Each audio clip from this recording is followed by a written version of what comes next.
This conference will now be recorded. Okay, so I believe everyone is able to see the screen right now. So, firstly, thank you so much for spending your weekend or your very important Sunday with me learning Git. And I hope this 1.5 hour session that we are going to take, you're going to learn something new that is going to add value to your resume, as well as if you're working on a new project or your current project, you have some new skill set from tomorrow onwards. So I'm just going through the quick survey which I had taken right now, that most of the people who have joined the call right now are from the manual testing background. So I will be taking the whole Git from the fundamental level so that everyone who's there in the call understand why exactly we need Git, what are the various important commands of Git that comes into picture, how exactly Git and GitHub works together, what exactly is the Git strategy. If I really get time, I'm going to talk a little bit of the advanced concepts so that you can understand how important it is to have Git as your version control. So without wasting time, let's get started. So I'll be using two things today. I'll be using my OneNote. I'm more of an old school person who likes to write and teach. And also I have the old thing, the PPT, which I have created for today's webinar. So if anyone is interested, I'll probably share this PPT with you guys so that you guys can use it as your reference. But I'll be probably sharing it with after the webinar to all the email list. Now, let's get started. So, firstly, let's try to understand what exactly is Git and why it comes into picture.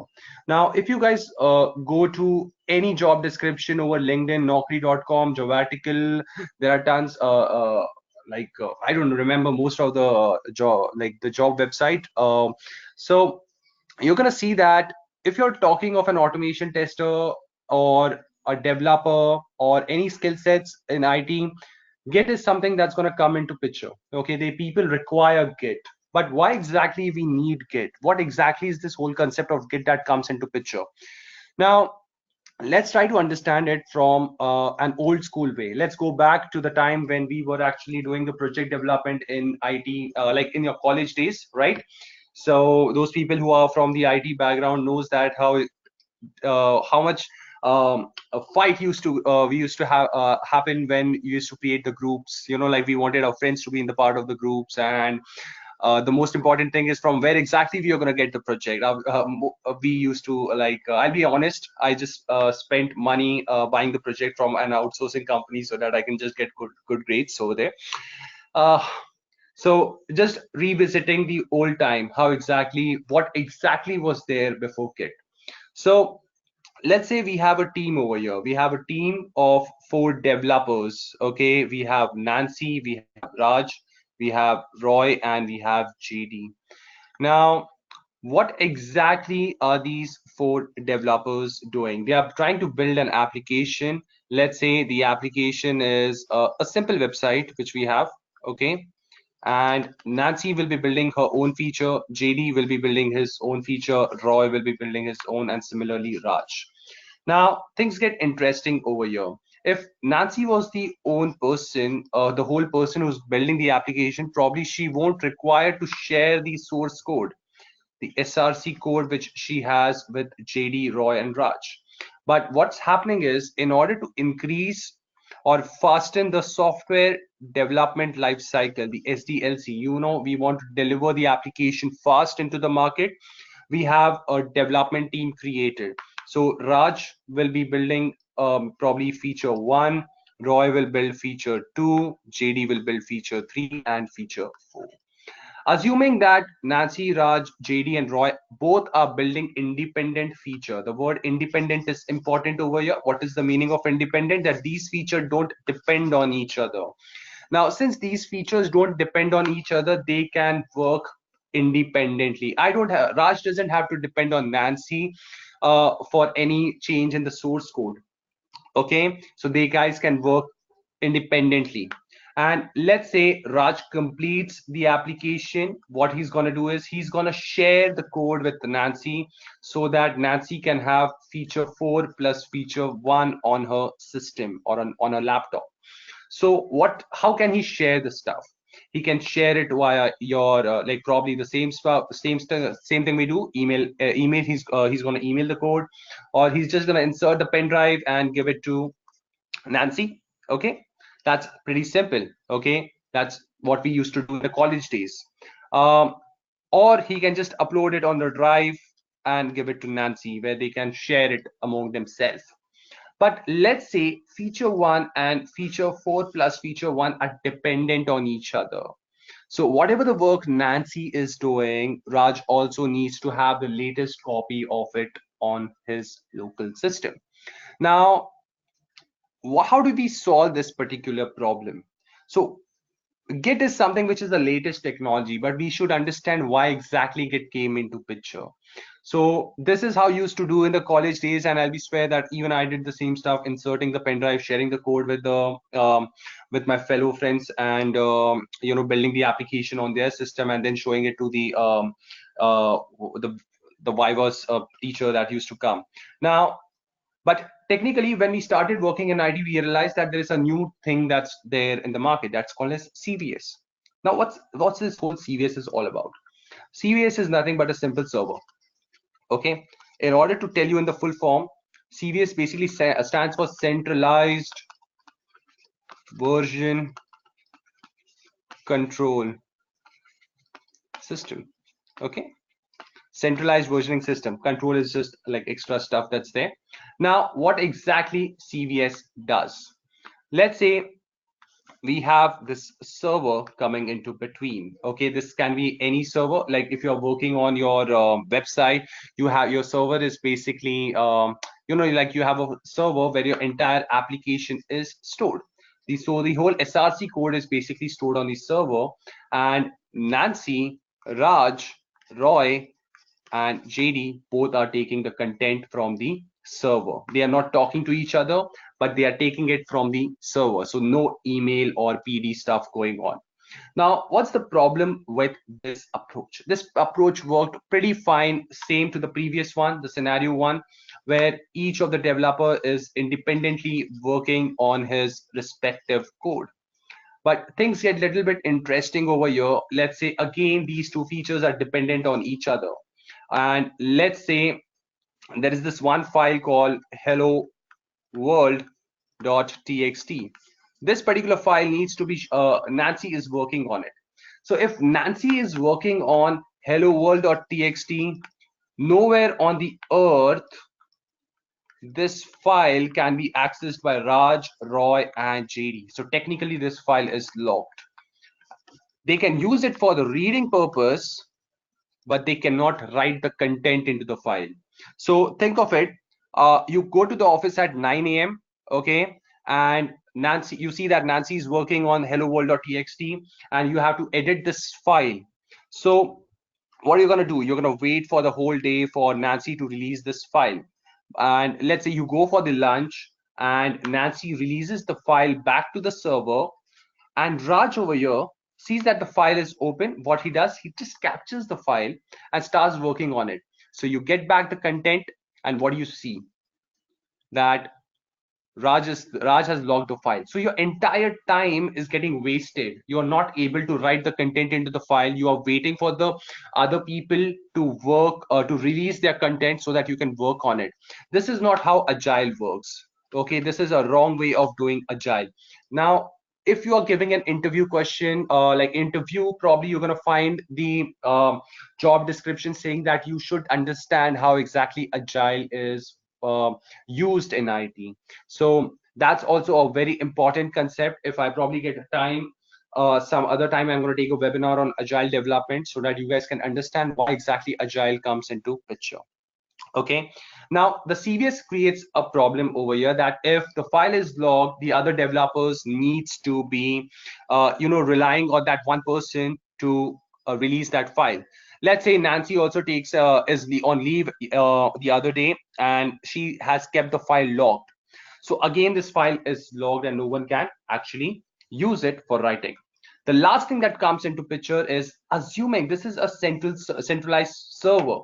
If by chance this server crashes, okay, there's a crash in this server, anything, everything that's there on this server is lost, unless you have created a backup mechanism that comes into picture which keeps this thing in sync. Okay, so if your centralized server crashes, nowhere on the earth you can get the content back unless if you have a backup mechanism coming into picture. Now people say that we can create a backup mechanism, we have so much resources, but you need to understand that when you're creating a backup mechanism, you are shelling out money. You need to have support team coming into picture that's going to keep monitoring these servers, and you know how much servers you can have. Each servers are very costly. You know, like if I'm having an exact replica of my CVS, I need to spend a lot of money to create a backup of that server also. Now this is the problem of CVS, that everything is centralized, the source content is centralized. I cannot share the content with other folks unless it's back to the server. So what we do over there, the problem was having things centralized. Came the third advance in this version control system, which is called as DVCS. What does DVCS stands for? It stands for distributed version control system. The problem was having everything on the central server. Let's remove the central server and give it individually to all the developers. Now the entire source code is there with each of the developers. Okay, every developer, Nancy, Raj, Roy, JD, everyone have the source code on their system. Now if they have the source code on their system, Nancy can work on the entire source code by herself. She doesn't have to rely on Raj, Roy, or JD. Similarly, Raj can work irrespective of whether Nancy checks or push the codes or not. He can work on the latest code. Okay, similarly, Roy and JD, they both are working. Now everyone is working independently, and that's how you create a agile team. Okay, what's the meaning of an agile team? An agile team is basically like we can achieve parallel development irrespective of depending on other developers. Okay, my team is agile, as in if someone comes, someone goes, I'm not at all worried about it. The dependency on each developer has been reduced. Faster development comes into picture. I break down the stuff so small that irrespective of one person leaving the company or other person, a new person joining the company, they can start working on the project as soon as possible. At the end of the day, when we are talking of an agile development, what we are looking for, we have created agile development for the sole purpose of generating revenues. That's nothing else. That's the whole purpose of IT. The whole purpose of IT is to generate revenue. We are just making sure that using IT we can generate revenue fast. How can we generate revenue fast? By having an agile team, agile development. Okay, and use there are various tools that helps us achieve it, and DVCS is one of an example of it. Okay, this is the latest advanced thing that's there in the picture. Now guys will be asking, like, if I want to share the content which what Nancy has, let's say she updated the code, the latest code, and I want to share it with Raj, how do I do that? Okay, so that's where comes your GitHub or your GitLab. Okay, now whatever you're seeing over here, that they are having the source code or a repository on their system, is basically called as a local repository. Now what you're seeing over here is basically called as the remote repository. Okay, and DVCS, please be on mute guys. Okay, and DVCS, what you're seeing right now, okay, Git is an example of DVCS. Okay, so Git DVCS is basically a term or the base technical term, and Git has implemented DVCS. There are other tools, although there are Mercurial coming into picture, um, and you know SVN is there, but DVCS. Git is basically the most popular version control system used across all the IT. Now, The problem is, if you look carefully, this small thing over the circle also looks like the same stuff which we saw at the top. Okay, the CVS one. What if GitHub crashes, or your GitLab crashes, or your entire stuff like the central repository crashes? What will happen over there? So basically, if this thing crashes, your company's going to get a lot of money back. Okay, GitHub, GitLab, Bitbucket are based on cloud technologies, and they provide a 99.99% availability of their code. So they have generated everything. They have created the whole mechanism where the code is going to get replicated, and you're going to get the code back on your system very fast. Okay, so if by chance you lose your code, and if you're one of the premium user of GitLab, GitHub, and just pray that your repository crashes, so that you can earn, your company can get a lot of revenue back. But that's not the case. They have a highly fault tolerant system with highest 99.99% availability. So the two things that you guys need to remember when we are talking of Git throughout the session is the two important terms, which is basically called as the local repository and the remote repository. But what's these two things at the end? Okay, local repository, if some people are connected via a laptop or computer right now, what are they? They are basically a local system, right? So a local repository is always related to your local system. It's local to you. If you go to the office tomorrow and you install Git on your system and you create a repository, it's a local repository. Remote repository, on the other hand, is present over the internet. A popular example of a remote repository provider is GitHub, GitLab, Bitbucket. Okay, some of you guys, you will be using AWS service, which is basically called as code commit. Okay, so these are the remote repository. So is Git and GitHub same? Like I see on a lot of Facebook group, people usually ask, is Git same as GitHub? The answer is no. Why it's not same? Let's talk about it. Git is a technology, okay, and GitHub is a remote repository provider. Usually in my classes, my students ask me this stuff: how do I create an analogy between Git and GitHub? It's the same stuff. We all have Android phones, like at least like some people would be rich, might be have an iPhone on there with them, but most of the folks which having Android phones, Android is a technology. Your Oppo, your Vivo, your Samsung, your OnePlus, what are they? They are the distributor of they are the tech provider of that phone, and they provide mobile phones, right? So Git is basically a technology. GitHub, Bitbucket, uh, your GitLab, okay, your code commit service, these are what? These are remote repository provider.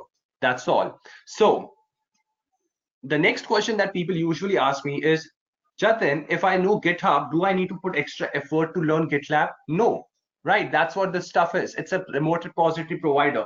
If you have an Oppo phone with you, how difficult it is for you to move from Oppo to Samsung, right? They just provide the same thing, like it's a mobile phone, but you know how to use an Android phone. That's why you are able to use Oppo, Vivo, OnePlus, anything, because most of the things are same. Only the naming convention might get changed. So don't get into the whole confusion that, okay, Git and GitHub is same. Probably I'm going to put a lot of, if I know GitHub, I need to spend extra time learning GitLab. No, they might provide an extra feature. Oppo comes with 32 GB phone, right? Samsung might come with 64 GB. The camera functionality, all those things might change because you are spending extra money. So that's why if I'm paying extra money, I might need to buy some other services from maybe like from GitLab. Okay, GitLab might provide me some extra service. AWS code commit also provides some extra service which GitLab might not provide. Okay, so if my most of the infrastructure is on the AWS, code commit might be cheaper for me. GitLab might become expensive to me. It's at the end of the day, the whole story of is money. I don't know why I'm putting the dollar sign today. I should be a little bit rupee sign. So yeah. So that's the whole story. So the two important things in Git, always remember, is of the local repository and the remote repository. If you remember the like this, learning Git probably would take just one day. You can just wrap this thing out by today itself. You just have a local repository and remote repository, and your whole journey is connecting local to remote, local to remote, local to remote. There are certain commands that you're going to execute on your local repository, okay? And there will be certain commands that you're going to execute on the remote repository. Okay, we are going to see what are the various commands that comes into picture. Once these things are completed, your journey is done. This is how you play around with Git. Okay, now let's move ahead to the commands of local repository, and for that I'll be using my PPT. Okay, so the first thing that we learned today is why exactly is Git, what was before Git, and now we are going to understand how exactly Git works. Like what exactly is the architecture of Git file system.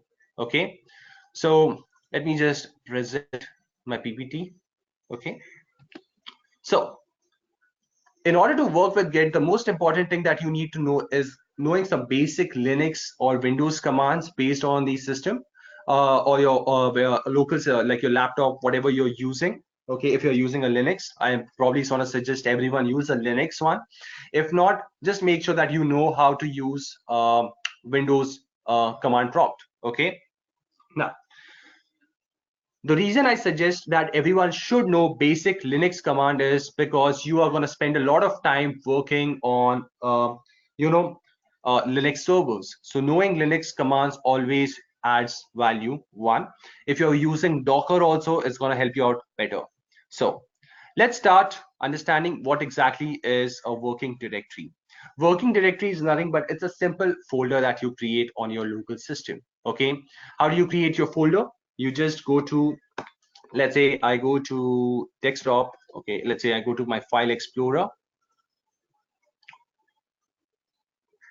and I go to 80 batch July. This is my main test automation academy. I'm gonna create a new folder over here for today, that is webinar 2020. Okay, this is a folder.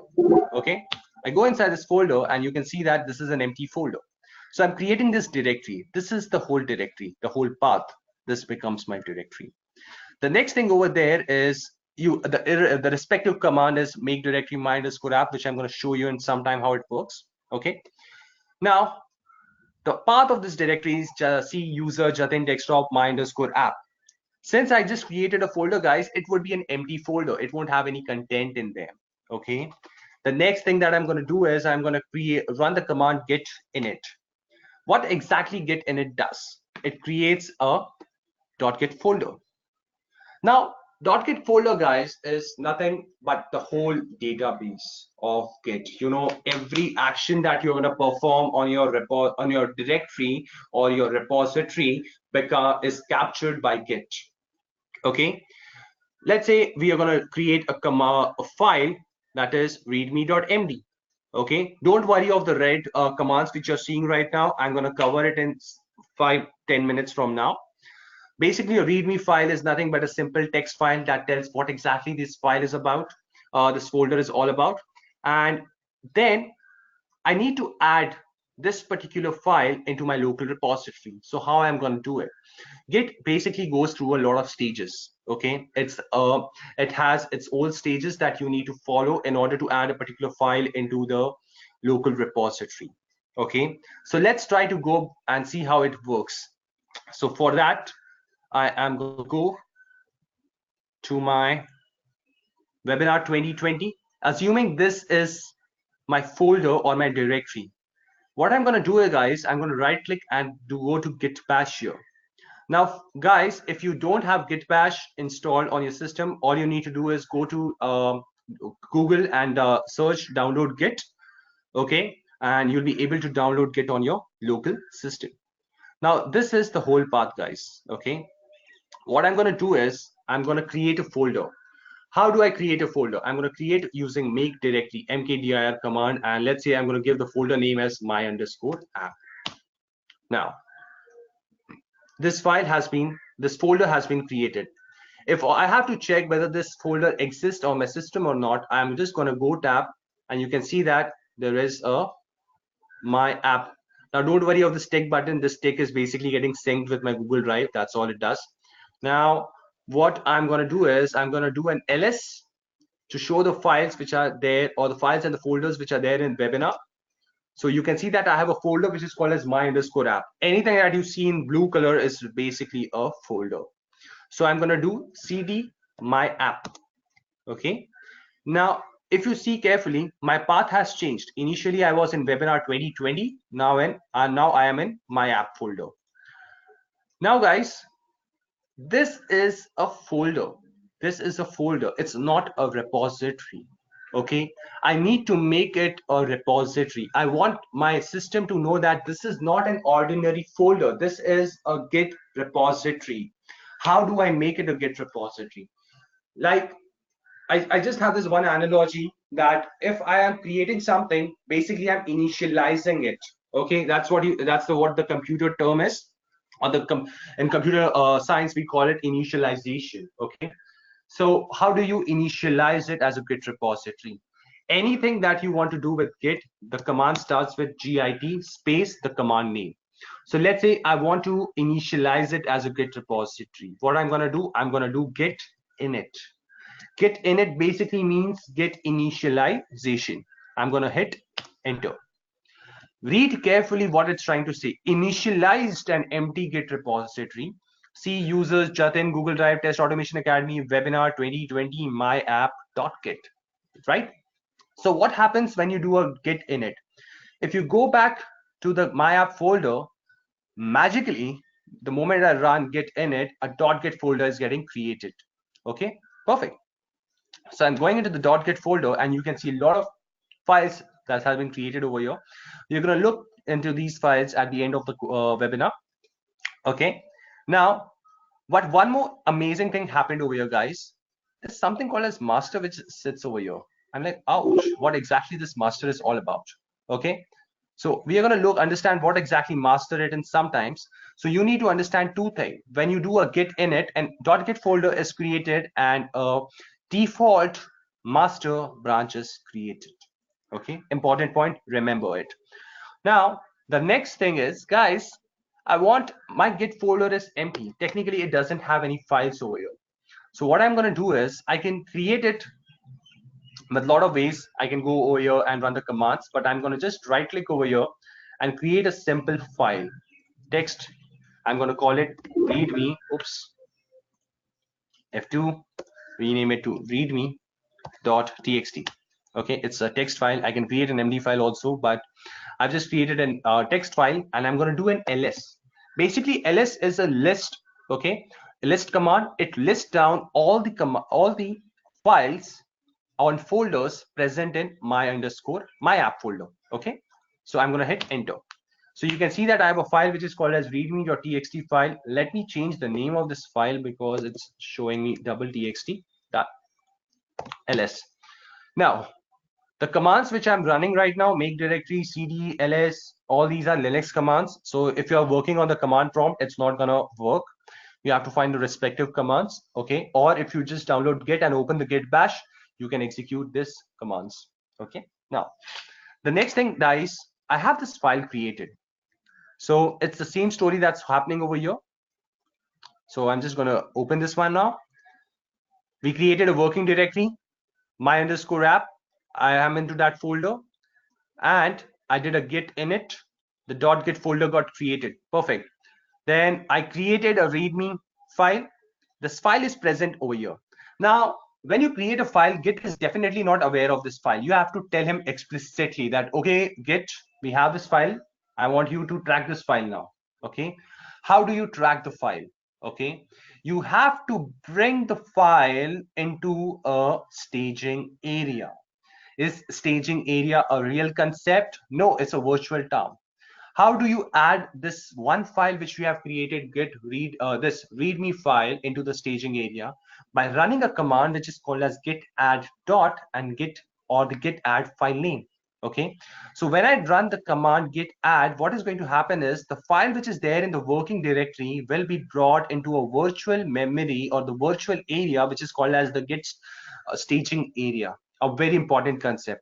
What happens when you do a git add? It adds the file into the staging area. A very important interview question, because that's where we actually come to know how much you know git internally. It's not that it brings the file into the respective branch, but it tells what exactly it's trying to do now. Now, once we brought the file into the git staging area, what happens from here? Okay, we are going to go over here, guys, and I'm going to do git add dot will add all the files that's there in the staging area, but I'm just going to do git add readme.txt. Okay, I'm going to hit enter. Nothing, the output is none, but something has happened. If I do a git status, you're going to learn what exactly git status is. You can see that something is shown in the green color. Okay, let me change the color pen. Actually, it's some,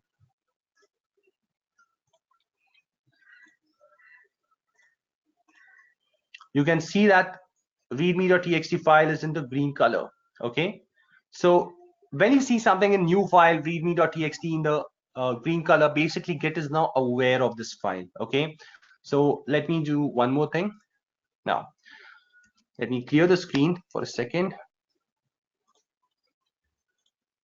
I'm going to do a git status one more time. You can see that the file is readme.txt, that's in the green color. That basically means git is aware of this file.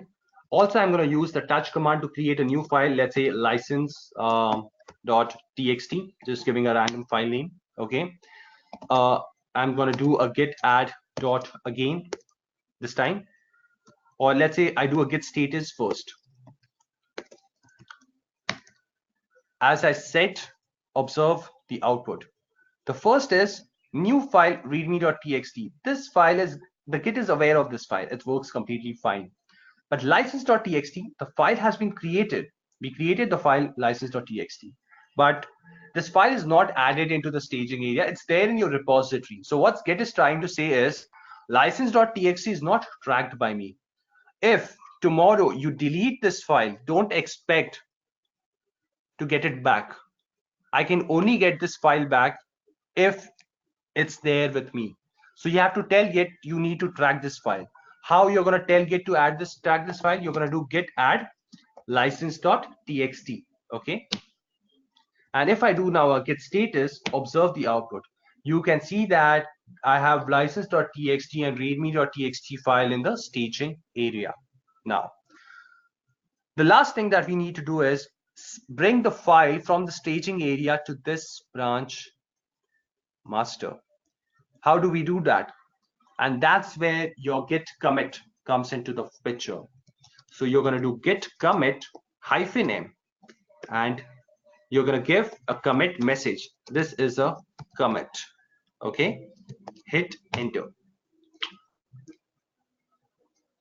The moment I do an ls, I can see the files. If I do a git status, clear the screen, git status, you're going to observe that it says that on branch master. Are we on branch master? Yes, we are on branch master.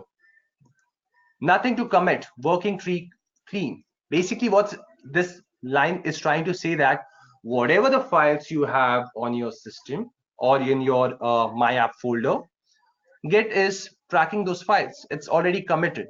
Nothing to worry about. If tomorrow your files get deleted, I can get it back. Okay, so what I do now is I create a folder, make directory test. So directory is going to create a test folder. If I see the output, test is a folder. It's an empty folder. It has no content in it.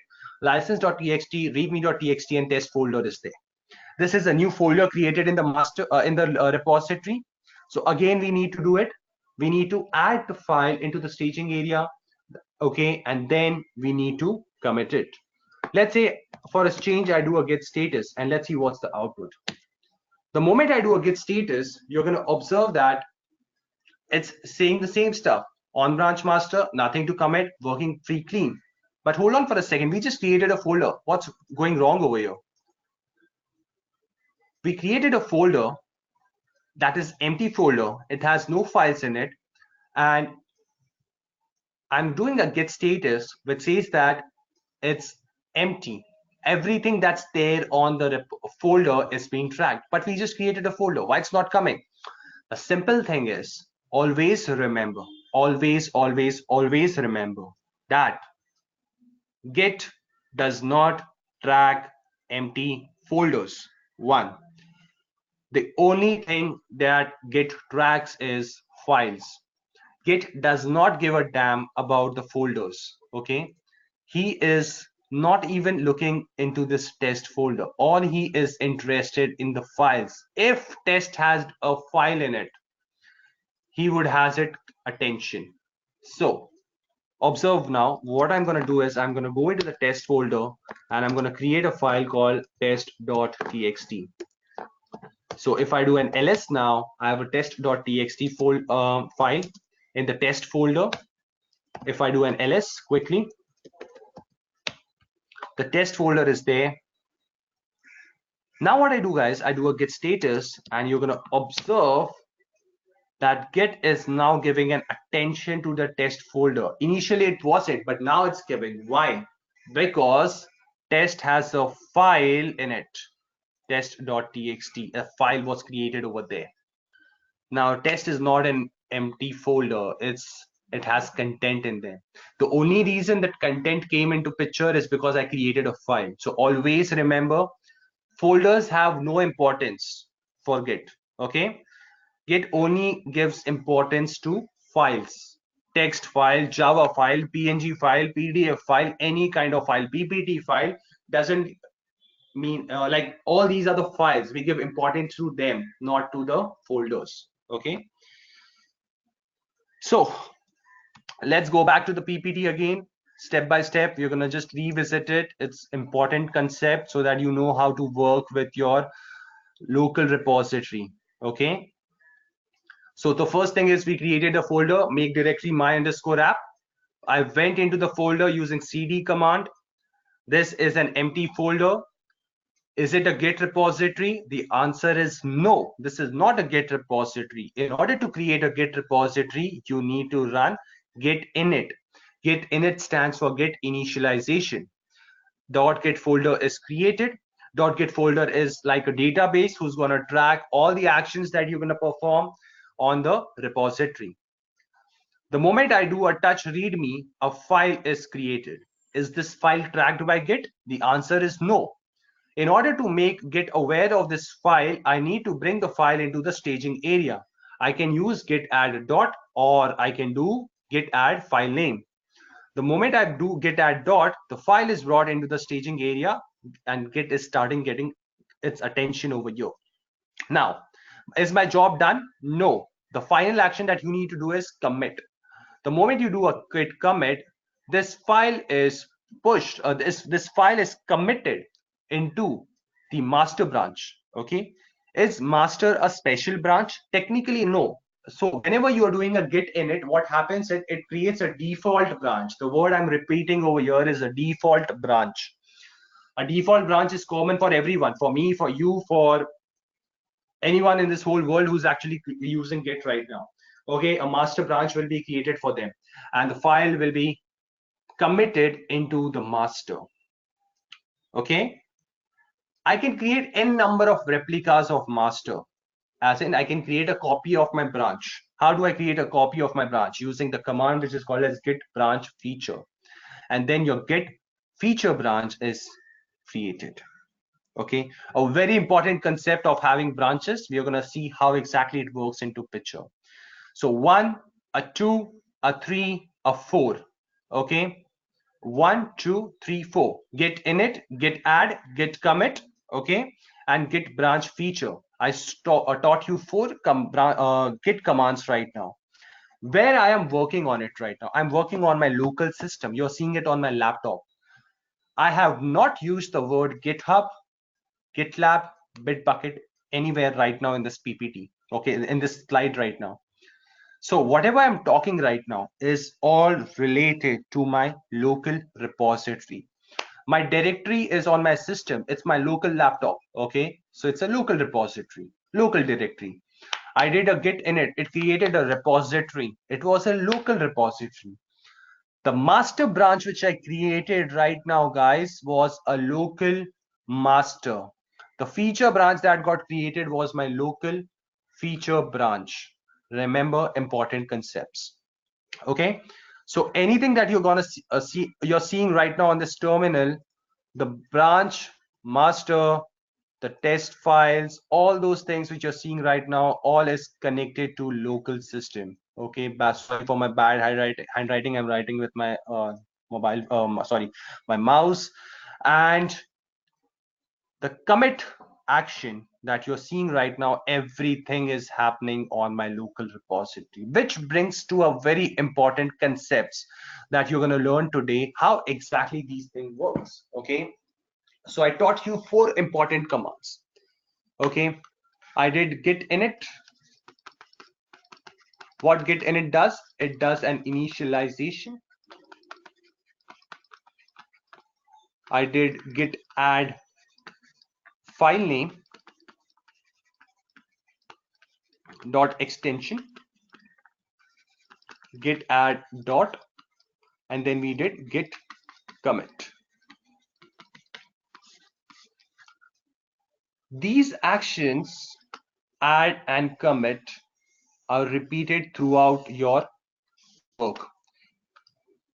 The moment you are working on a Git repository, you will be using these commands 99% of the time.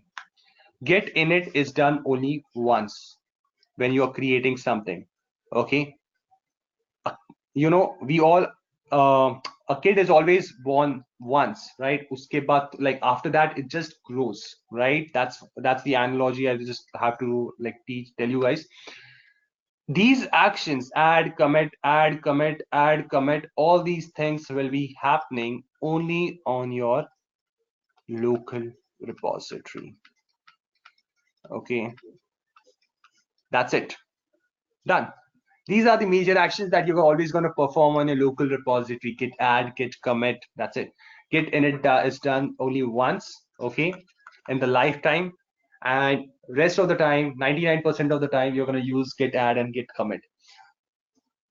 Okay, so let's see what are the other commands which is there on the local repository that you can play around that will help you out learn Git. Okay, I'm just going to quickly revisit creating a local repository of people who have joined right now. So just quickly read it. It's going to help you out creating a local repository. Over here, I have just written the word local carefully so that you guys remember that I'm talking of a local system. We are not talking of GitHub, GitLab, anything right now. So when I do a git init, what happens is it creates a local repository. If there is a folder, you want to convert it into a Git repository, you are going to use the git init command. Okay, the next, once you do a git init, let's say you have installed it for the first time, I don't have to do it. You need to do a basic configurations. You need to tell what exactly who you are. Okay, git needs to capture those two things, your username and email. So I've already written these commands. I'll be sharing the deck with you guys. Probably when you are practicing it, it might help you out. Okay, and lastly, guys,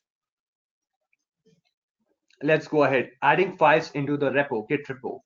So what happens when you do a git add? So as I said, when you're doing a git add, what's happening is this is my git working directory. It's my repository. It's having a .git folder.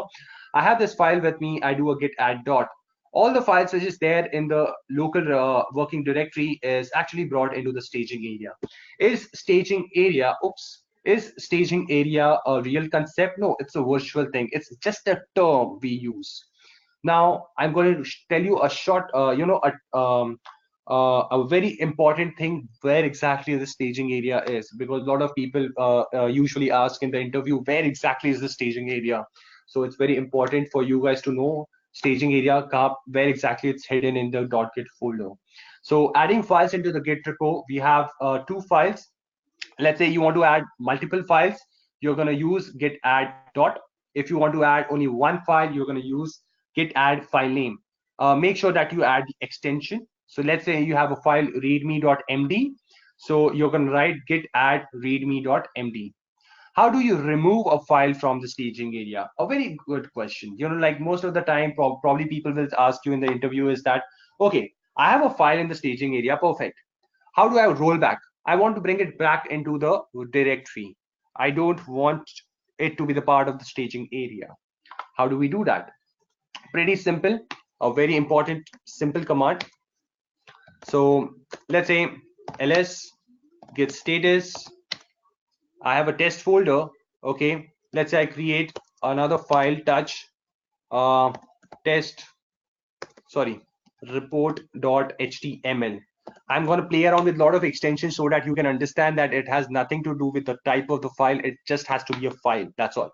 Okay, so I created a file report.html. I'm going to do a git add since I just have one file, or let's say I just create one more file for touch hello world.java. So I have a Java file with me. So two files, report.html and hello world.java. Git status. Git status is going to tell what exactly is the file in the staging area and which are the files which are there in the non-staging area. So we have the test folder, report and hello world.java, which is there in the non-staging area. So I'm going to bring this file into the staging area. Since I have three files, I'm just going to do a git add space dot. Remember, there is a space over here. Most of the time, what students do is they just do git add dot. That's wrong. It's going to give you an error. Okay, so you have to run git add space dot. There is a space. Okay, now if I do a git status, you're going to observe that these files have been brought into the staging area. But let's say by mistake you added report.html. I don't want it to be the part of the staging area. I want it to be the part of the non-staging area. How do I do that? You can see over here, it's already written. Okay, what you need to do. Okay, git restore double hyphen stage to unstage the file. Okay, this is something they brought it new over here. But you can use git rm double hyphen cached. Okay, and then I'm going to do report.html. Observe ls. I have report.html there. Okay, I did git rm double hyphen cache report.html, and now I'm going to do git status. The output is this. Two files are there in the staging area, and one file which initially was the part of the staging area is in the unstaging area. Okay, that's a pretty cool way, right? To unstage a file. Okay, let's say I want to also delete the file. I added it into the staging area, but I also don't want it to be the part of my directory. So this hello world.java, which is there in the staging area, I'm gonna delete it. I'm gonna remove it from the staging area also, and also delete it from the my app folder. So you're gonna just do git rm report. Sorry, what is the file name? Hello world.java. Done. Okay. I have to run one more stuff. It's telling me you need to do it forcefully. So -f. Done. Okay. So if I do a git status now, guys, only test.txt is there in the staging area. Report.html is there in the unstaging area. So where exactly my hello world.java went? It has been deleted from the folder itself. Very important thing, guys. Remember how to remove a file from the staging area also. Now I've been using git status, but I never talked about it much. So let's try to understand what exactly git status is all about. Git status basically tells you what are the files which are there in the staging area and the unstaging area. Again, guys, I have not returned said the word folder. I'm always talking of files. So remember, Git is always responsible for files, not for folders. Okay, if the folder only comes into the picture if it has a file in it. Empty folder, it doesn't give a damn about it. So when I do a git status, it tells you what are the files which are there in the staging area and the unstaging area. So git status is the command which will tell you the files which are there in the staging and the unstaging area. We have a couple of files in the staging area and a couple of files which are there in the unstaging area. So if I'm going to do a git status, it tells me that new file test/test.txt is there in the staging area. Report.html is not there in the staging area. But there are two other flags. Usually you call these flags, which you're seeing over here, -s and -v. These are called as the flags. So what exactly these flags tells you? They tell you some extra information. Git status is a default command, but if I want to have some proper simplified command, I can use git status -s. -s basically means shortened. I don't want to see all these things. Just tell me what are the files which are there in the staging and unstaging. I don't want to see this complicated stuff. So when you see that there is, you can see that A and question mark, question mark. Okay. When you see A written over there, when I'm using git status -s, A tells that this file is there in the staging area. Added. A means added. Question mark basically means I don't know what exactly this file is all about. I don't know what exactly this file is also. Question mark is confusion, untracked file. Okay. So that's what git status -s means. Shortened. Everything is crystal clear over here. Git status, okay, and report.html. If I do git add dot and git status -s, can you see AA? The file is there in the staging area. Let's say I add some content into report.html. So I'm just gonna write test.txt, some message. Don't worry. Okay, let me just write hello.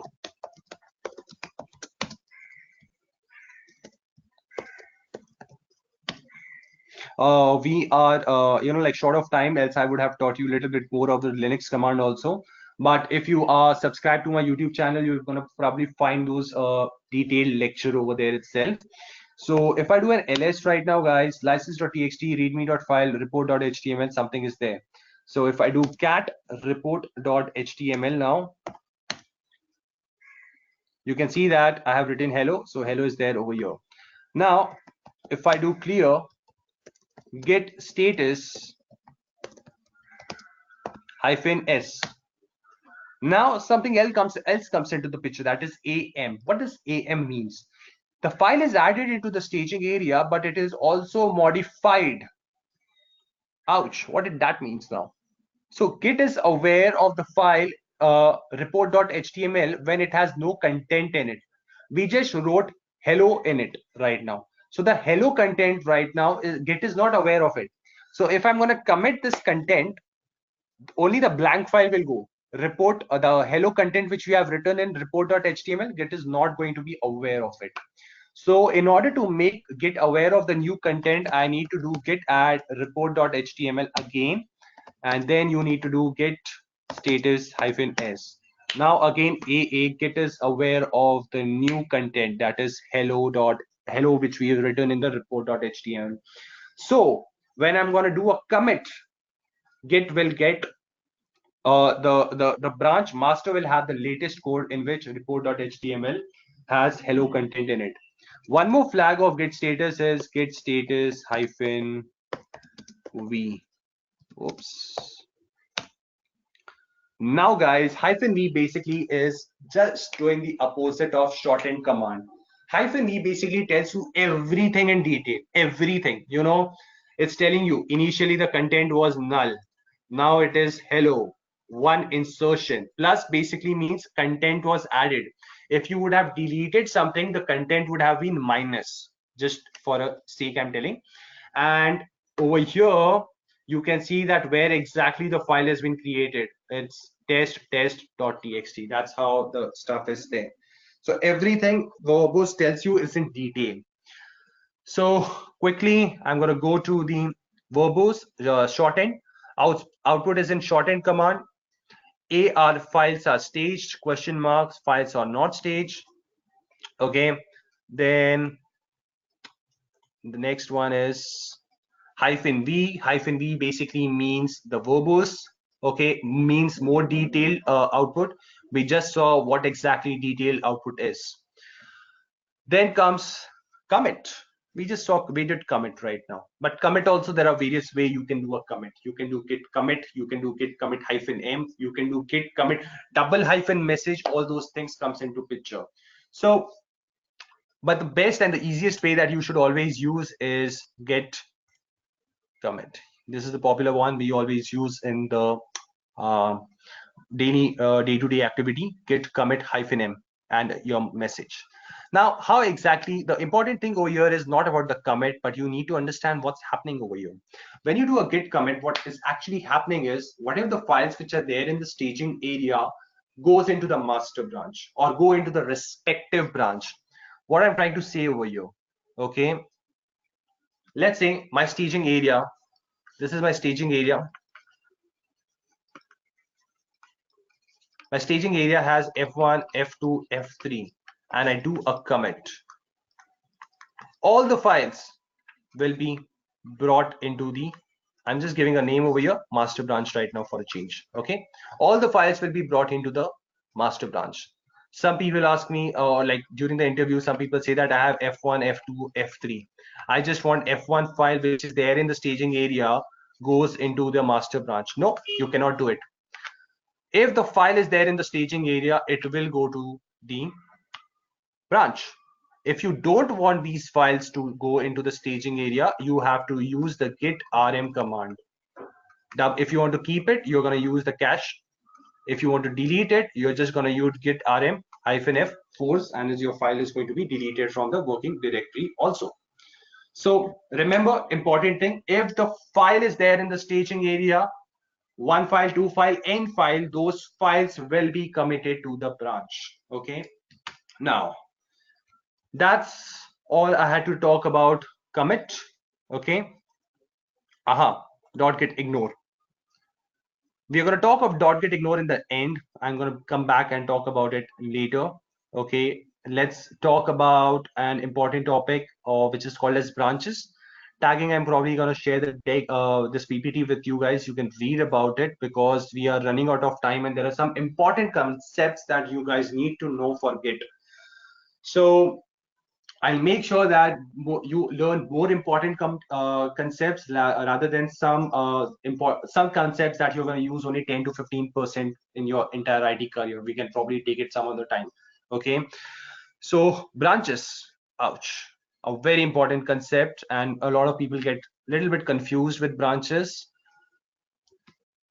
but it's a very important and very easy to learn. There's nothing difficult about branches.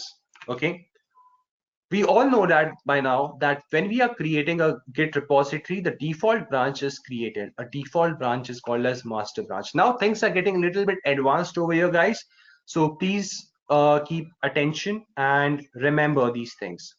Most of the time people can ask you is what is a protected branch. So a protected branch is always, most of the time, in all the like 99% in IT companies, master is the protected branch. Ouch. Remember, just our term. Okay. Now, what is the meaning of protected? We're just going to learn when we're going to talk about GitLab in some time. So let's say I created a file, hello world.java in my local repository. Everything I'm talking of is my local. So this is local master. Okay, I committed this file over here. We did the git add, we did the git commit, and there's a commit that got created. Let this commit call be called as C1. Let's say this is my branch. Okay, check my system. Let's say one more developer joins the team. Let's say we call Nancy, and one more is there. So I can see rhythm coming and going in the call. So I'm just gonna name rhythm. Okay, and Nancy wants to work on this master. So what she's going to do is she is going to create a branch called Nancy using the command git branch Nancy. So an exact replica of the C1 commit or the latest commit that was done on master, that is going to be there. That is C1, right? So Nancy is created from master when master was having the latest commit as C1. Okay, let's say I did one more commit on master over here, C2, and I created index.html. So by now, guys, how many files are there on the master branch? If your answer is 2, you're right. On the C2 commit, we will have 2 files, hello world.java and index.html. But Nancy branch will only have one file, that is hello world.java, because it was created from this commit. Remember, rhythm branch was created from C2 commit. Okay, so since it was created from the C2 commit, how many files will be present on rhythm branch? 2 files, index.html and hello world.java. So let's say Nancy creates her file nancy.txt, and I'm going to give it cn dash so that it's easy to understand. And over here we have cr dash, and the rhythm creates rhythm.txt. Now what we're going to do is we are going to merge this thing. The moment you merge your Nancy branch to master branch, a new commit is going to happen on master. And what is the file that is going to get entered into the master? Nancy.txt. Okay, let's say rhythm also did his work and he commits his changes over here. So a new commit is going to happen. So I'm going to call it a C3 commit over here for Nancy, and C4 commit on rhythm, for rhythm, and rhythm.txt will get added. So on C3 commit, master branch has 1, 2, 3. So C2 commit ka two files from the C2 commit, that is index.html and hello world.java, and rhythm on C4 commit we are going to have 3 files from the C3 commit coming, that is Nancy, index and hello world.java. So C4 commit has 4 files. So if you see and try to understand now what is happening, Nancy created a branch called Nancy branch. She worked on her branch. Okay, when her job got completed, she merged it into master. Rhythm created his branch from master. He worked on his branch and when he was ready, he merged his changes into the master. And what is master having? See, C4 commit is a very important commit. Why? Because at C4 commit, we have code of Nancy plus we have code of rhythm. Okay, plus we have the master branch ka code. Integration is happening of all these two developers, or whatever the work they have done together individually, it's brought into the master. Okay, that's why branches are very important concepts and a very important feature of Git. It makes easy for me that I can directly work on a new folder or a new branch without touching the master branch. Okay, and that's why we call master as the protected branch. In any ID company you go, guys, master will always be protected branch. They can change the name if they want to, but the concept still remains the same. You are not allowed to work on master, period, nothing. Okay, you are only allowed to work on your respective branches which you create. Okay, Nancy can only work on the branches in which she is creating. Rhythm can only work on the branches which he is creating, and that's all. They can merge things, but they cannot work directly on master. So what I'm going to do, guys, over here is let me clear the screen quickly, and I'm going to create 2 branch which is called as git branch Nancy, as we just saw right now, and I'm going to create git branch rhythm right away. So I have created 2 branches, and just to ask quickly you guys, like in which branch I am right now, I'm in branch master. Okay, you can see the name over here. So if I want to see how many branches are present on my local repository, I'm going to do git branch, that's it. Oops. So you can see master Nancy rhythm. I created Nancy and rhythm right now. So, and the green color shows that you are into that particular branch. I think so. That's but obvious. So let's say I want to go into the Nancy branch right now. I'm gonna do git checkout Nancy. But before that, let's see how many files are there. We have license, readme, report.html, and text. And if I do git status, we have report.html and test.txt in the staging area. Okay, so if I do git checkout Nancy, all the eyes over here. The command is git checkout Nancy, and the command, your focus should be on the master, the circle one which I've done. Hit enter. Can you see something happened? I'm in the Nancy branch right now. Okay, I'm doing ls. Okay, I have these files which are there in the staging area. It's nothing to worry about. Okay, so let me erase all. Git, oops, clear the screen. ls. I have this file which is called as license.txt. I'm going to add a content over here. Echo Nancy. Okay, license.txt. Again, you're going to do the same stuff. Git add dot. Okay, git commit -m Nancy content.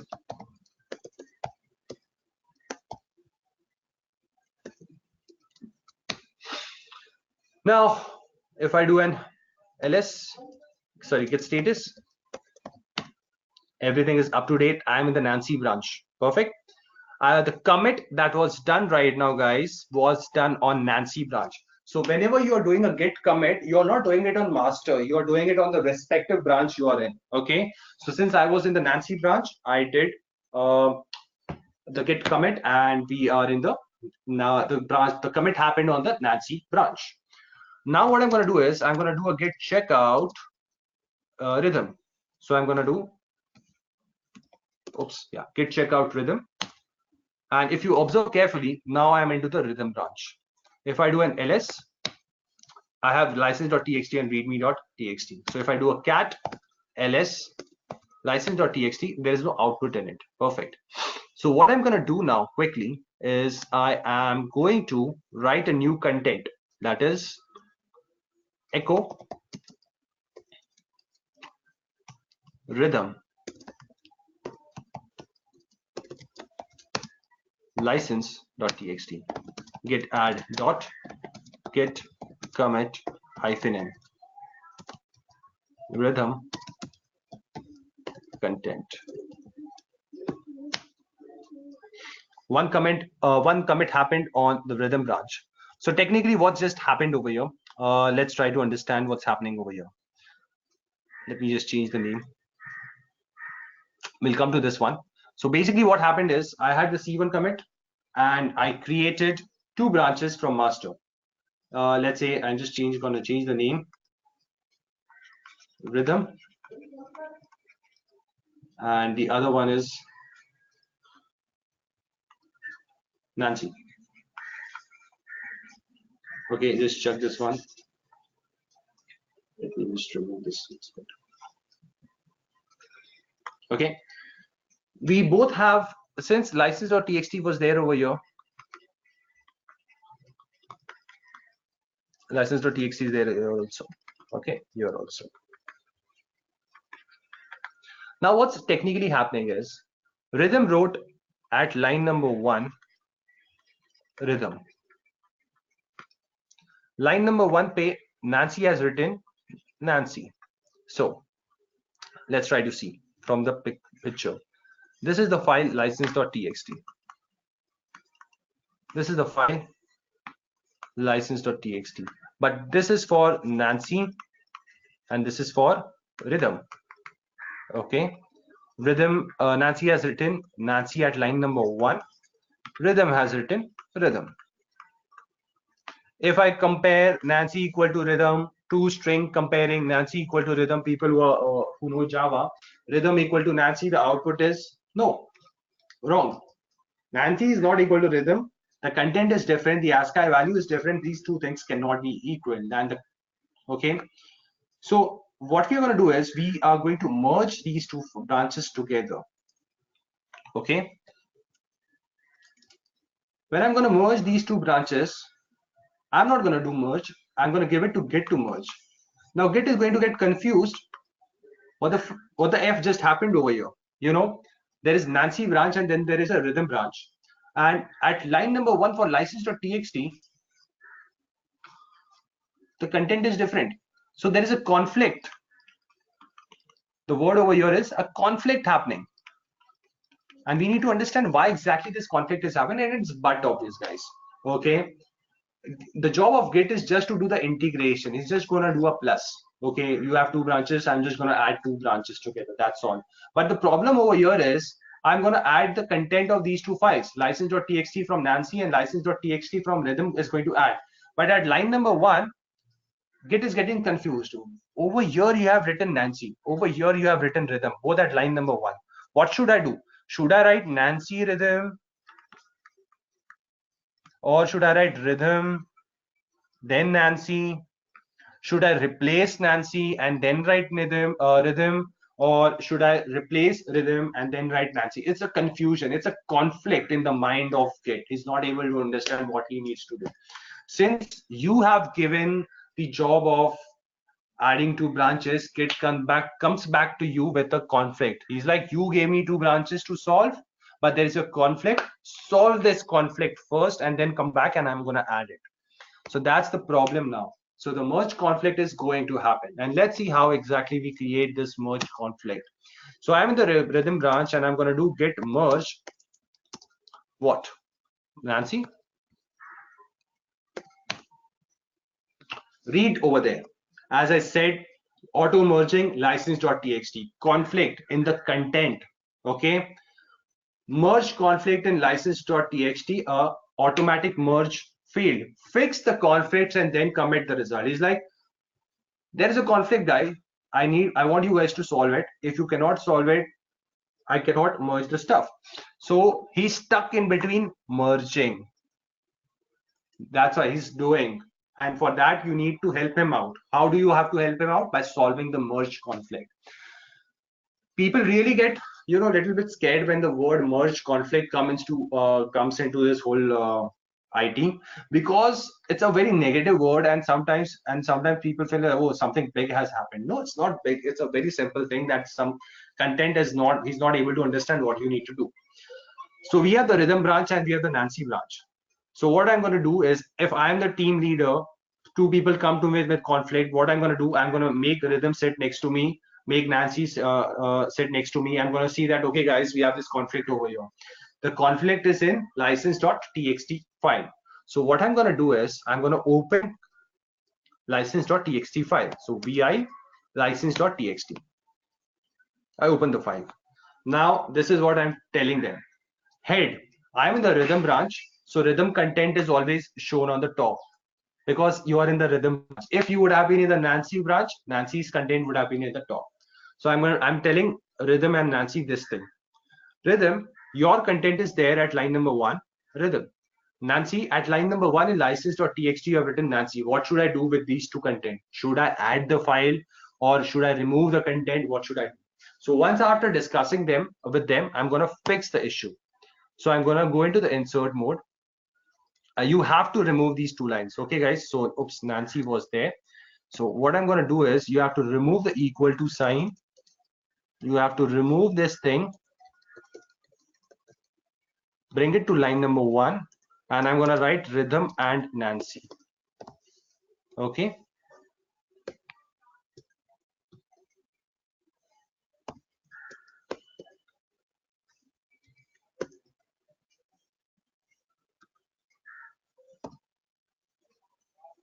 I'm deleting the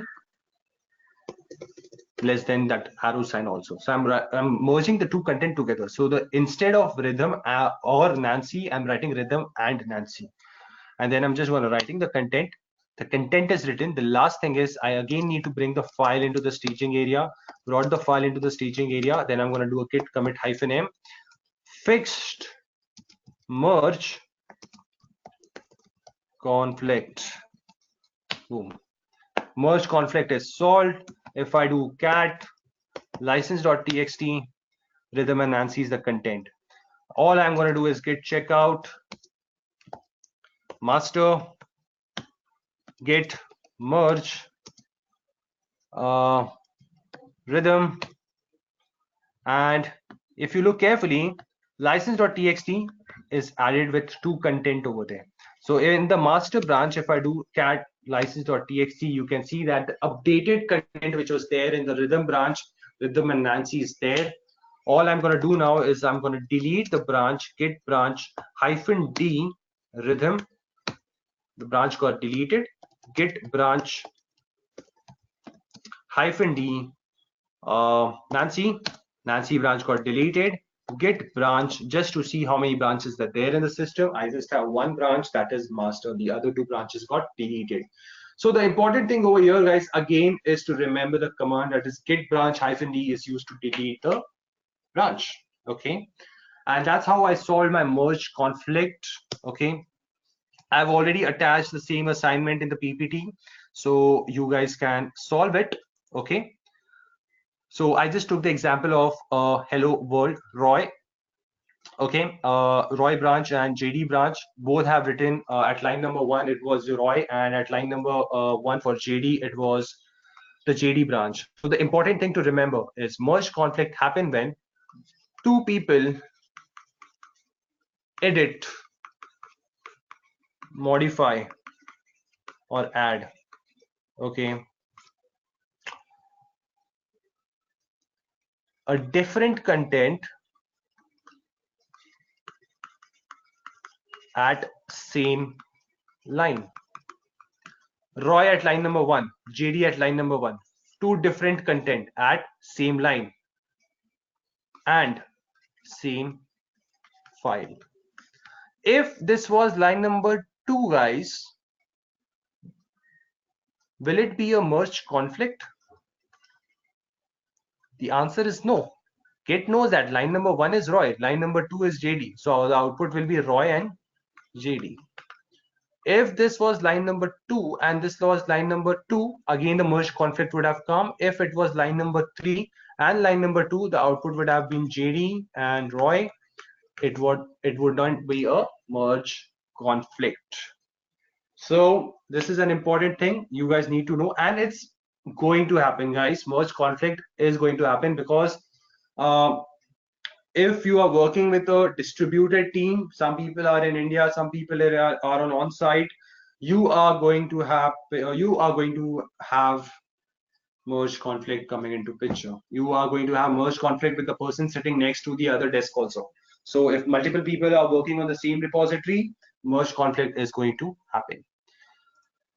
Then someone yesterday asked me, I was not going to add this topic, but I guess Shreyansh, who's there in the call right now, asked me to add something, tell about rebase. So I'm just going to give you a theoretical knowledge of rebase right now. It's pretty simple, works the same for solving conflicts and merging the branches.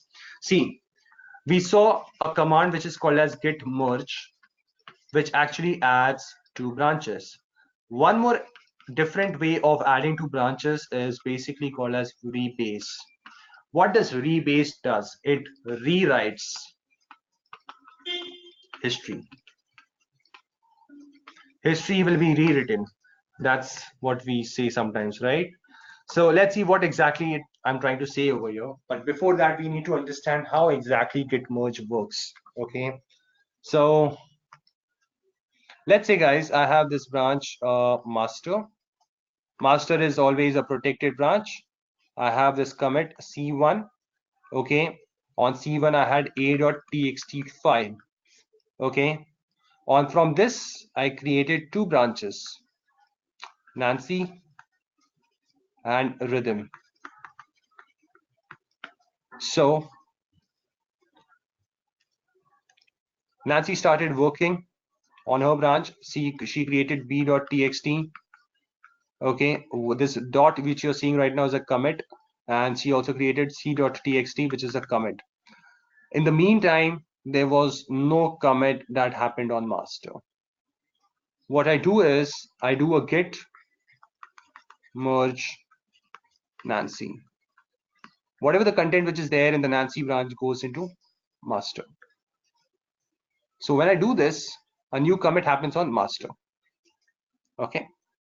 Rhythm, on the other hand, creates 3 commits: f.txt, e.txt, g.txt. When he's ready, he commits the changes over here, C3. So C3 commits happens on the master. He does git merge rhythm. Okay. Now over here, guys, if you're looking carefully, please be on mute. If you are seeing the graph over here, it's easy to understand that from C1 commit, Nancy branch got created, rhythm branch got created. C2 branch was actually a merge of Nancy and master. C3 commit, which you're seeing right now, is a merge of rhythm branch and master. Okay, so this is you're trying to understand over here. Okay, but rebase, if I have to just do a rebase of, let's say I just write git rebase Nancy for this same scenario, what is going to happen? I have the master,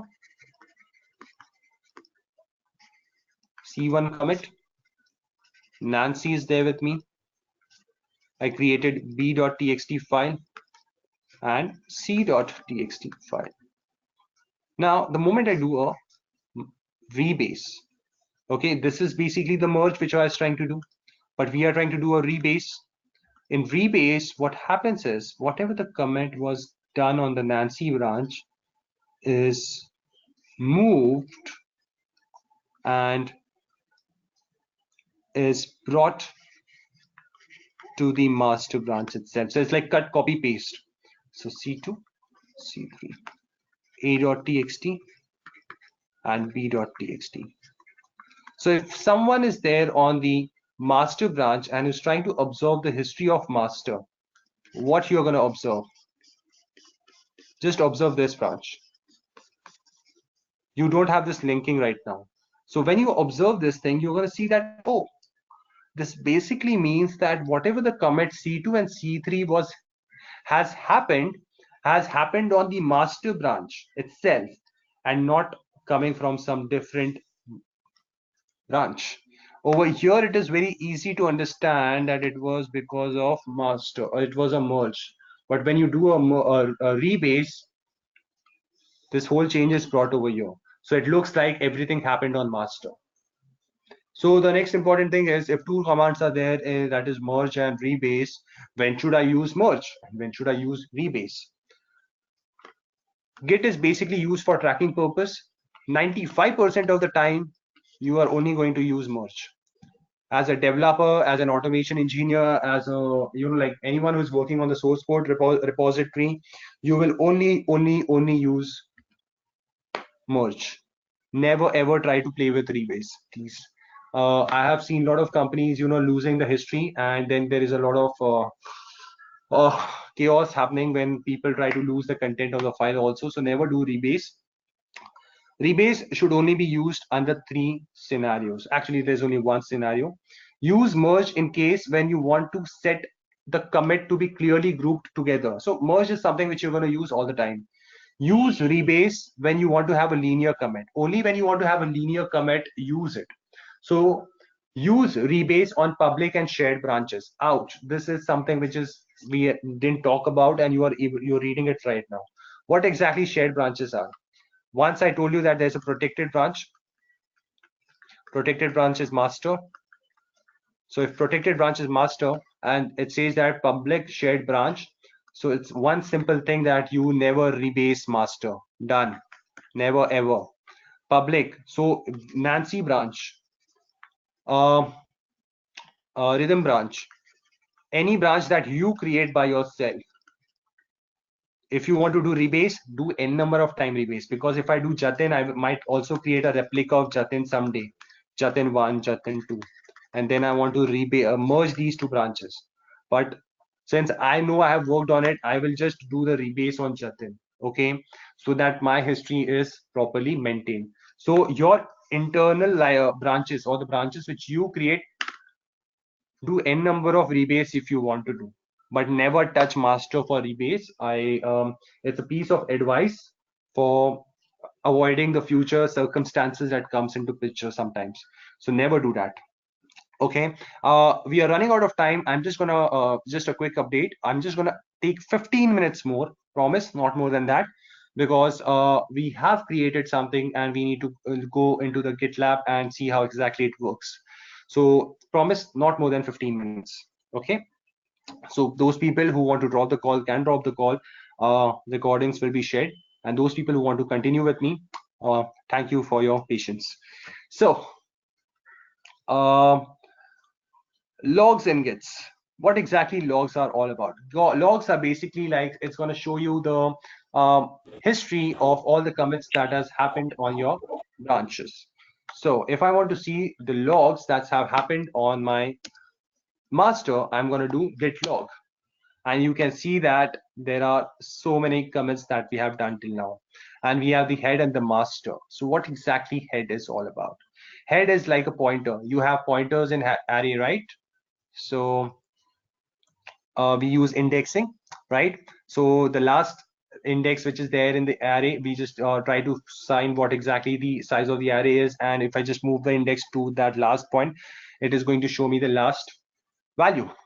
But head over here is also a pointer, and head always majority of the time is pointing to the latest commit. So if my head is on the latest commit, can you see what is the commit message? Fix the merge conflict. That was the last commit I have written. So head always points to the latest commit. If I try to move my head from head to this particular commit, I will move to that particular state. And that's how you actually control the version system. It's a little bit more advanced topic, which I take in my classes. So if some other time, if I'm taking a webinar, I'm going to talk about that if we have a longer session. So git log basically tells what are the commits that have happened. If I do a git log double hyphen graph, can you see that there are two a green color graph, and then there's a red line coming into picture. The red line indicates that this branch was deleted, and this commit that has happened, if you remember, I did a git merge master from Nancy. So I was merging the content of Nancy into master branch. So that's why you're able to see the graph, which is similar to the one which I showed you over here.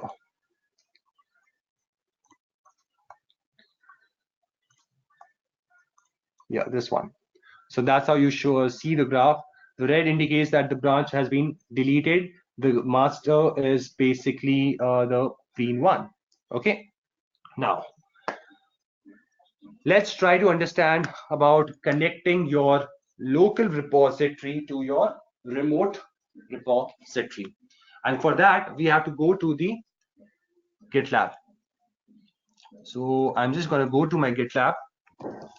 You can do it anywhere. You can do it. You can connect your local repository to GitHub, bitbucket, all those things. So I'm just taking GitLab for this webinar. So just go over here and let me sign in into my GitLab account. Handling GitLab repositories also a different way you handle it. You need to create projects, subgroups, and you have to manage it from your in-company level itself. We have a lot of timing issue right now, else I would have taught that also.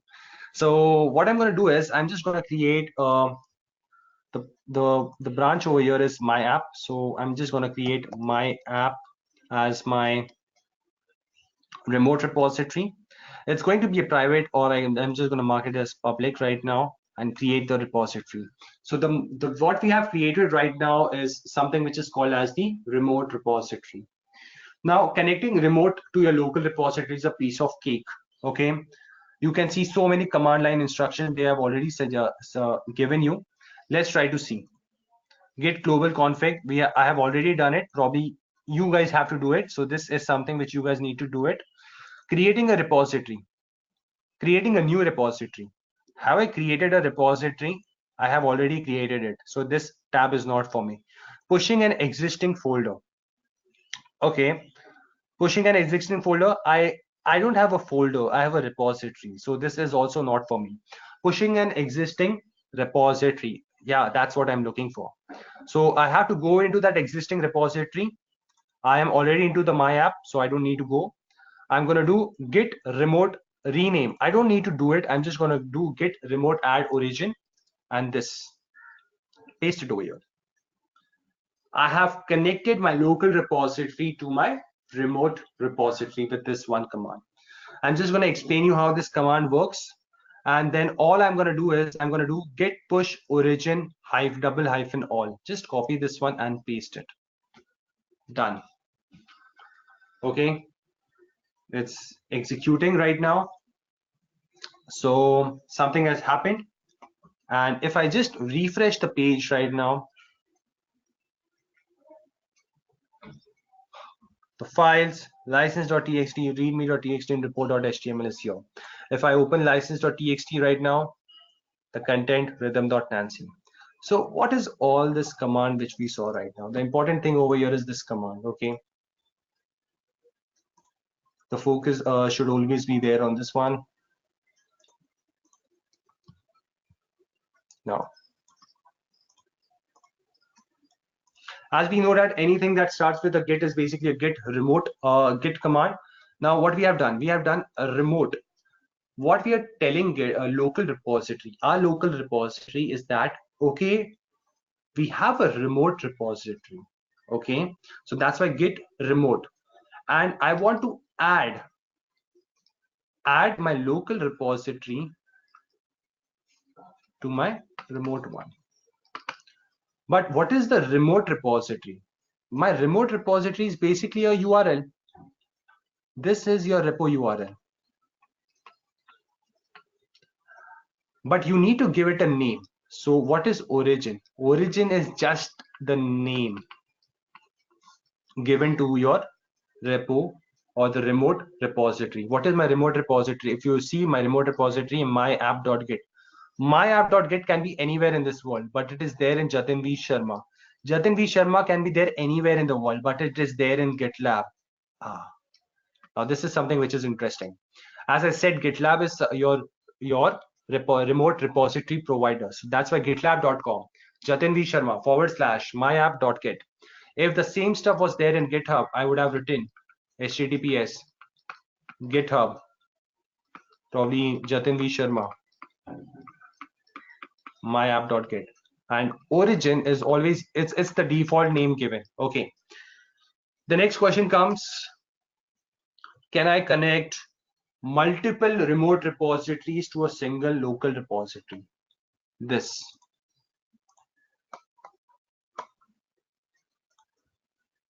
Is this possible?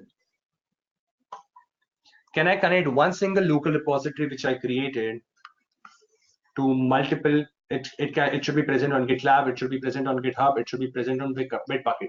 The answer is yes, I can do it. So what I have to do is, origin can be only one, right? I have to then create multiple origins. How do I do that? Just writing git origin one. I'm just giving an example. You can get any name. Let's say I write GitHub origin, and over here you will be having a GitHub website. You need to create a remote repository in your GitHub, and then you need to create this stuff also. Okay, similarly I can do it for GitLab and all the stuff. Okay, then if you look carefully what I'm doing, git push -u origin. Over here then I have to write what? GitHub origin, because I created a new origin, right? I need to give that details over here, git push -u origin. But you can do it, you can have multiple local repository, you can have single local repository connected to multiple remote repositories. But is it a good thing to do or a bad thing to do? The answer, it is a bad thing to do. It creates a overhead. You need to manage it and you need to push it again and again. That's something which is a pain, and I'll suggest you never do it. But if in case they ask you in the interview, you can say that stuff.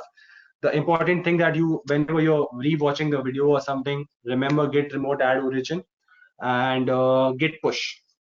So it brings me to the last thing for today's session about the commands.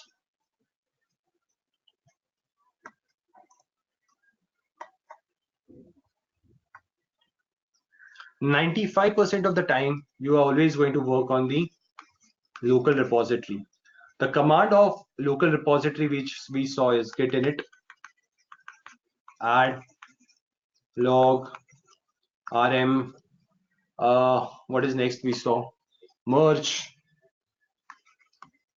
okay, branch -d for deletion. These are the commands you're going to always play in the local repository. On the push is pretty simple. You know, remote repository is the most simple thing. You're always going to do two things, either push, either pull. Git push, git pull, that's all. Okay, so one thing that we all, some people have asked is what exactly is the merge request? A merge request is basically a term talked in GitLab. Basically what happens in GitLab merge request is when I want to merge my master with Nancy, I have to raise a merge request, MR. Okay, but this thing is going to happen on remote level. Remote. Let's see how. Let's say I go over here, I go to my app, and you can see, let's see how many branches we have. We have just one branch. Ouch. So let me do one more thing.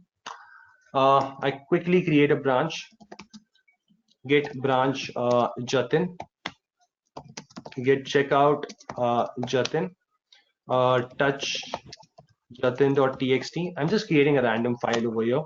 Git add dot git commit -m my code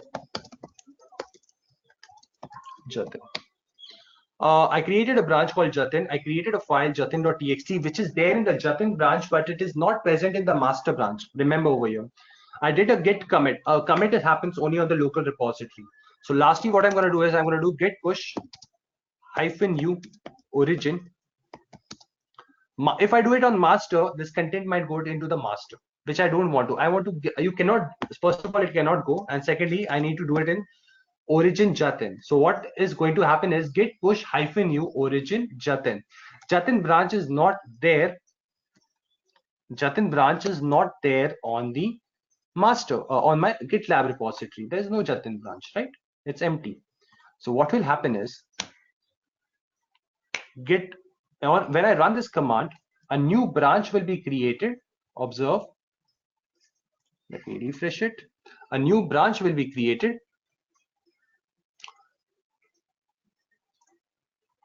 called Jatin on the remote repository, which will have jatin.txt in it. Perfect. Now, can you see the button over here, which is called as create a merge request? So I go and click on create a merge request, one, and I have to assign it to someone. So let's say you're going to assign it to your TL, okay, and you are just going to submit the merge request. Since I'm the only one, and that's why my merge request will be automatically taken care. So I can just click on the merge, and that content is now merged into the master branch. So if I go to the my app folder, you can see that jatin.txt is now present in master branch. Perfect. Let me do an ls git checkout master, clear the screen, ls, but Jatin file is not present in my local master. So how do I bring it? I'm going to do git pull. That's all. The moment I do git pull, any new file that is there, not there on my system, but it is there on the remote repository, is brought into my local system. So if I do an ls now, guys, you can see jatin.txt is present on the master branch. But how did it came from? It came from git pull command. And if you look carefully, I also deleted the Jatin branch, which was there in the remote repository. So what you're going to do is you're always going to create new branches, your respective branches. You're going to work on your branch, and then you're going to push your branch into your GitLab, GitHub, whatever repository, remote repository you're using. From there, you have to raise a merge request to your TL, to your manager, to your subordinate, and he's going to verify whether you have written the code properly or not, and then he's going to merge it into the master branch. And everyone usually takes a pull from master, so the updated piece of code is always there on the master. And what I'm talking right now, guys, for some people it would be like, why I'm taking this route and why I'm just not merging it directly in the master, is for one simple reason: to avoid that merge conflict coming into picture. If you do it with this approach, 95% of the time you're not going to have the merge conflict coming into picture. 5% here and there, we always have scenarios which usually arises, and we need to fix the merge conflict. Whew, that was a long journey. Lastly, if I want to attach this project, if I want to directly open the project into Git in your Eclipse, how do we do that? It's pretty simple. It is all, let's say I am going to 80 batch September. This is my classroom project. So I'm going to do a git clone HTTPS. So I'm just going to copy the clone with HTTPS URL for a second. Let this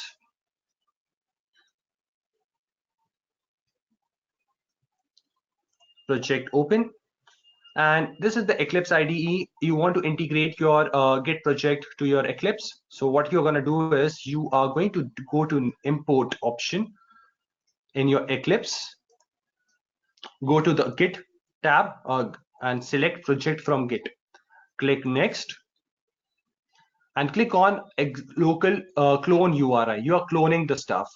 So if you look carefully, it has automatically captured all the information which was there in my GitLab, and it's copied the credentials. And I'm just going to do next, next, next. And the project name is my app. Next. It's already there. All right. Import as a general project. Finish. Because it's not a Java project, right? So that's why it was giving me an issue. So if you look carefully, jatin.txt, license.txt, readme.report, all things are there. Now, again, I'm going to create a simple file over here for you guys so that you can see how I can work with Eclipse IDE also.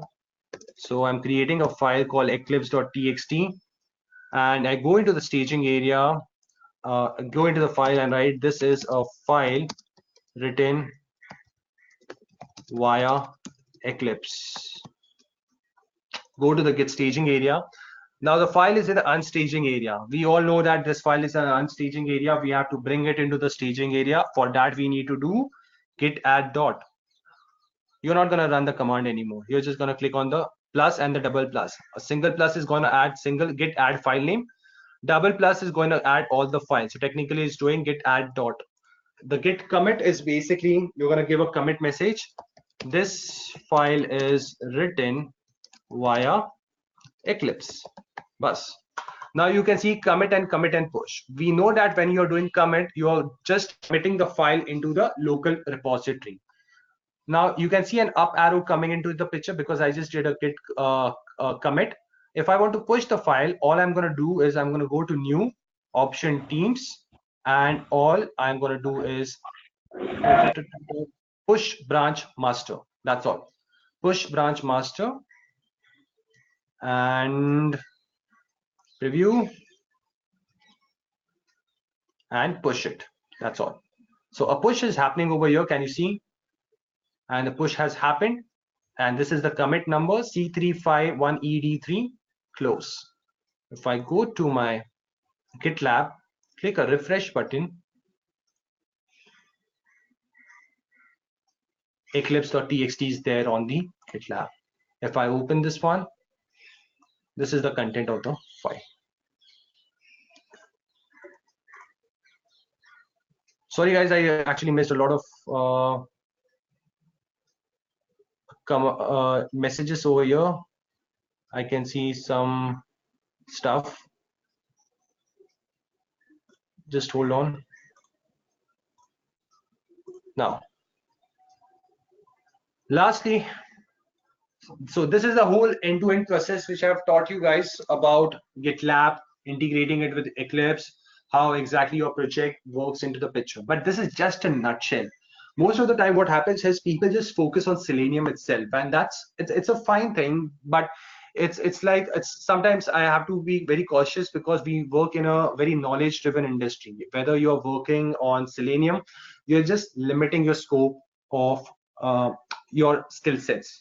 So that's what I tell all my students who have been in my course, that always focus on the end-to-end process.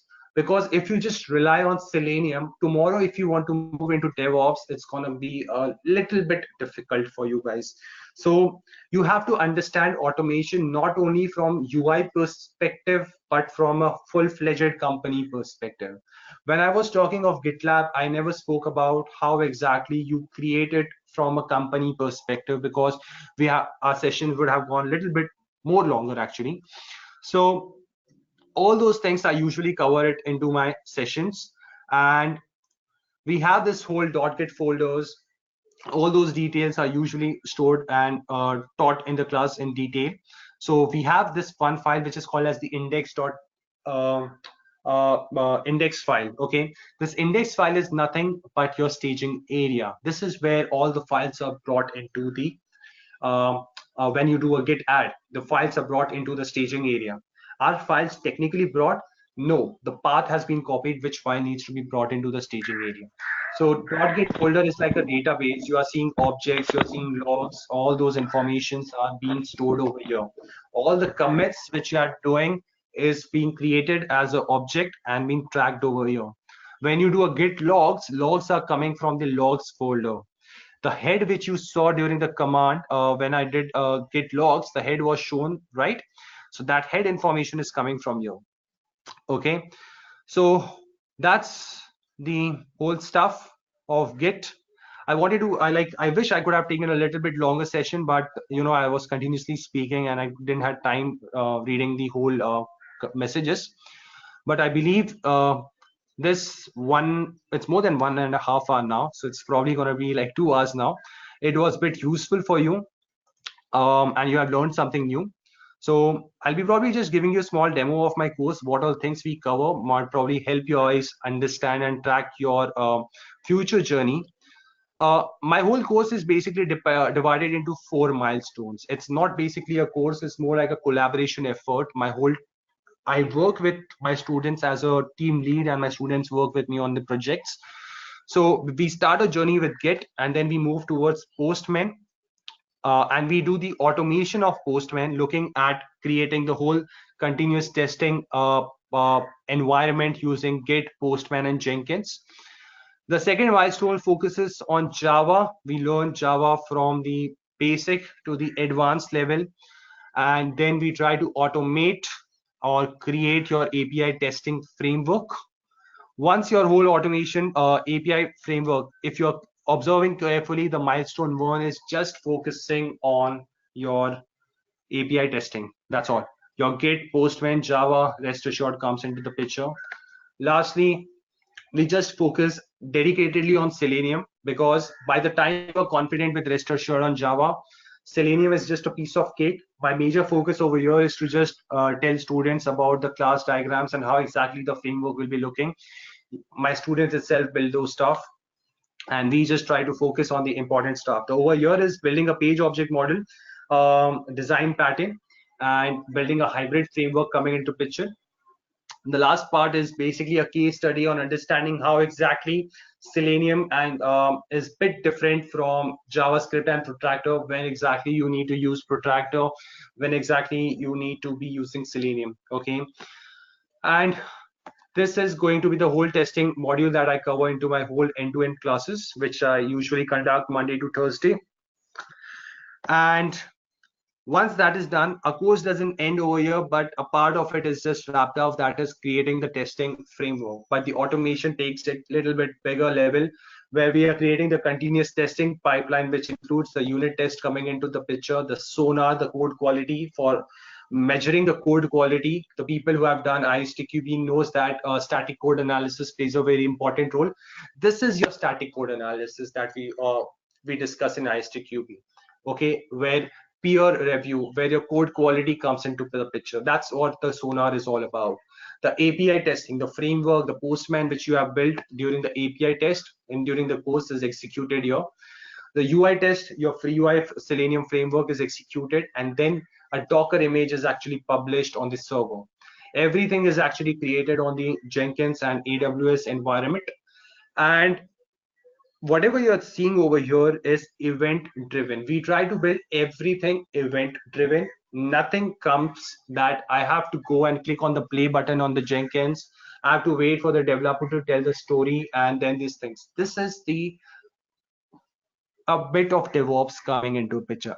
If you look carefully, if for some people it might be the whole career they would have done right now, but this is a bit of the DevOps. I would say that it is 10% of the DevOps that's coming into the picture.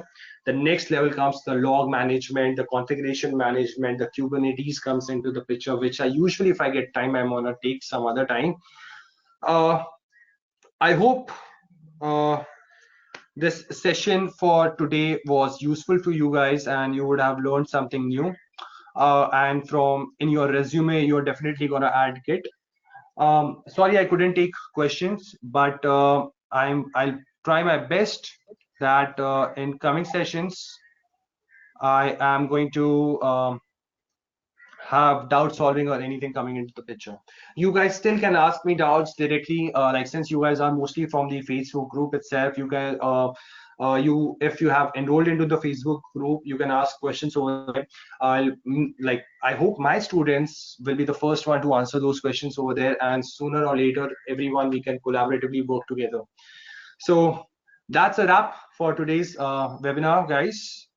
I hope you learned something new, and I know it's a bit exhaustive, long sessions. We started at 2, it's almost 4 right now, and continuous. I'm a bit exhausted, I'll be very honest. I'll be stopping the recording now.